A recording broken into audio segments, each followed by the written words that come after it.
இதெல்லாம் இறைவனின் கணக்கு. அங்காலாய்க்காதே, அலைப்பாய வைக்காத உன்னுடைய மனசை.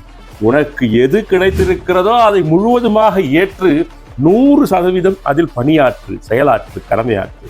இதை விட்டு விட்டு அங்க போயிருந்தா அதை பிடிச்சிருக்கலாம், இங்க போயிருந்தா இதை பிடிச்சிருக்கலாம், இந்த இடத்துக்கு போனா அதை வெட்டி முறிக்கலாம்னு சொல்லிட்டு இருக்கின்ற காலத்தை வீணாக்கக்கூடிய மனோபாவத்தை இதோடு விட்டு ஒழி அப்படின்னு சொல்றார் சாமியார்.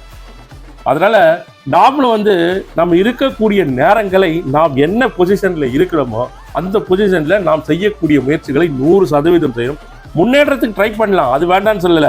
ஆனா இருப்பதை விட்டு விட்டு அடுத்தபடியாக ஏதாவது செய்யணும்ட்டு முழுவதுமாக அதை அந்த முயற்சியில் அந்த மாதிரி ரொம்ப கவனமாக அடியெடுத்து வைக்க வேண்டும். முதல்ல நாம் என்ன பகவானால் நமக்கு அருளப்பட்டிருக்கிறதோ அதில் முழுமையாக திருப்தி அடைந்து அதில் நீங்கள் தனி முத்திரை பதிக்க வேண்டும்.